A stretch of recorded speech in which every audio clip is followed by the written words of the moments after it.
Hello, good people. Murise. Zita rangu ndonzi Uncle Saint semazuva ese. So nhasi ndiri kuno Kobulawayo.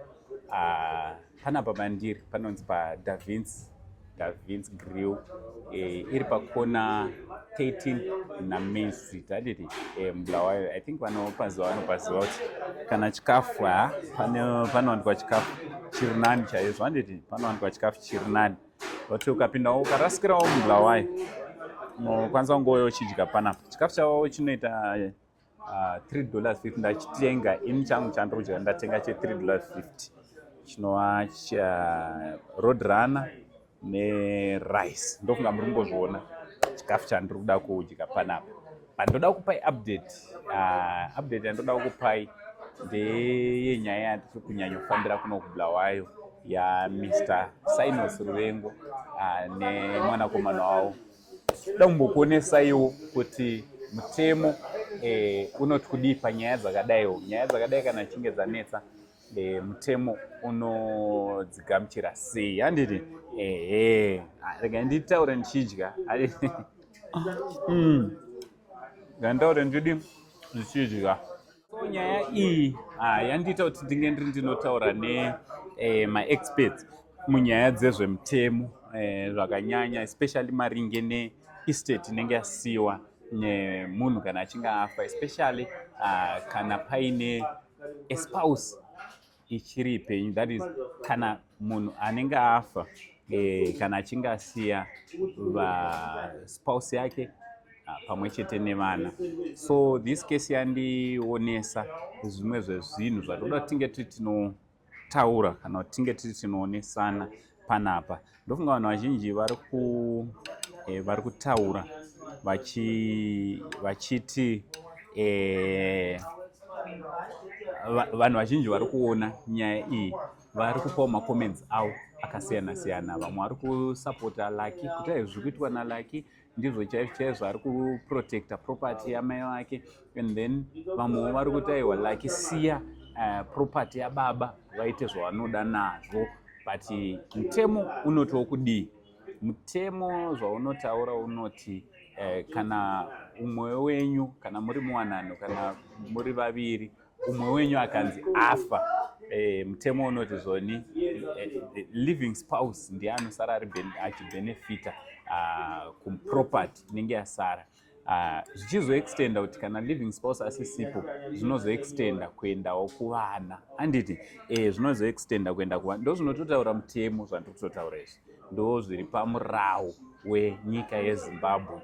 Kureva kuti zvoni kana iwewe uchinge wafa uri mubaba, automatically kana une mudzimai une tumaproperties twauinato, automatically maproperties anobva auya kwauri, ndo zvichibva zvichiitwa nenzira yemutemo.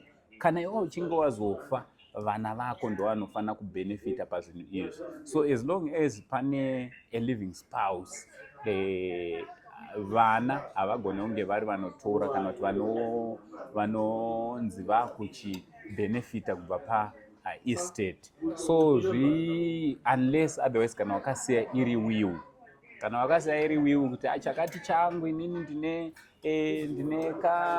ndine BMW yangu ndinoda kuti ipewo mwana wangu Ningi, ndine chakati changu ndoda kuti ndine stand yangu yekwakati, ndakazvinyora muwill. Ende vakangwara kazhinji vanobva vatochinja vari vapenyu kuisa mumazita evanhu vavari kuda kuti zvinge zvinopinda kuvanhu ivavo. So nyaya iri kunetsa panyaya yaLucky nababa vake, ndofunga mese muri kuzviziva, inyaya yekuti anombonzi executor. Vamwe vanoti executor, vamwe vanoti executor, depending noti uri kuzviverenga sei. Handiti indowanzomashandisa ese mavara iwawo. Executor, kana munhu achinge agadzwa kunzi ndeexecutor, hazvirevi kuti ndiye ave muridzi weproperty. Mazvihwaka executor angofanana. Ndakadzidziswa nevamwe sekuru vangu Magweta vakanditi hanzi angofanana naprefect pachikoro. Kana wanziwo uri muprefect kana kuti class monitor, hazvirevi kuti ndiwo watova muridzi weclass. Hausi teacher, hausiriwe, you do not own vanhu vari muclass unenge uchingoripo chete kumonita kuti muclass mune order. So executor kana kuti executor is just there to monitor kuti kuti estate is in order, kuti estate also yashewa zvinofanira kuti zvinge zvinoitwa chaizvo chaizvo. And executor haana tendero yekunge ari anodecide kuti zvinhu zvichafamba zvakadai zvakadai zvakadai. In fact yotori mhosva kana executor akasapa dare rematare information yakakwana maringe neestate inenge yasiwa nemushakabvu. Handiti anofanira kuti ange ari anodisplaya information yakakwana kana achinge aibvunzwa kwamaster of high court. So nyaya dzakadai dzinozotora kunetsa kana vana vachinge vakura, especially vana in fact vana kana the other spouse achinge azorora umwe mudzimai, dzinonetsa papi. Vana vana mai vanenge vashayika vane feeling yekuti aiwa property iyi ndeyamai vedu. Vakukanganwa kuti property ndeya living spouse. According to the rules and laws of Zimbabwe, property inenge iri yani ya living spouse. Vamwe vanoti ndeyamai vedu, vamwe voti aiwa ndeyababa vedu. Ndofunga macases akadaro tinomanzwa akawanda kuti mai vakugara nechikomba chavo paproperty ya baba vedu. Ndofunga munodzidzwa nyaya idzodzo mumaraini. Pamwe dzakatomboitika kwamuri, but musakanganwa kuti uyu munhu mupenyu achiri torone manidzi ake, ende apa ndo pamba pake, ane tendency yekutoti anogona kuita zvaanoda nepamba ipapo.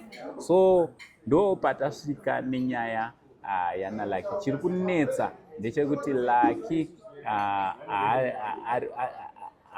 haasi kuda kuti ange ari pane inozonzi distribution account. So Lucky haasi kuda kuti distribution account iyo inge iri inozadziswa kana kuti zvisvike pakunzi yagadzirwa. Why? Because ari kufila kuti zvoni zvinozoita zvisiri fair kwaari nemasiblings ake. Ndo mamiriro akaita nyaya iyi. Handati regai nditaure ndichizvidyira sadza. Nhasi musi wani 31 kureva kuti the last day of the year 2025. Munofungeiwo nezvenyaya iyi? Tiudzeiwo nyaya dzamambosangana nadzo, timbodzionawo ku-comment section. Kana makambosangana nemachallenges, kana muri mumachallenges akadai, makasununguka kuti bata, munhu vanoda kuuya kumastudios kwedu, munouya kustudio tozogara pasi tokurukura, kana vanoda kuti tinge tinopublishawo nyaya dzavo, masununguka zvakare kuti bata tinge tinopublisha nyaya dzenyu. Nyoraiwo comment section munofungeiwo panyaya yana Lucky, nyaya iri kudai kutemesa vanhu musoro, but iri nyaya iri simple, nekuti pamutemo inyaya isingafanira kunge iri inonetsa, kunge iri inogadziriswa. Zita rangu Chinzi Angoseni, regai timbodya mupunga nehuku. For now titi, it's much love and God bless you.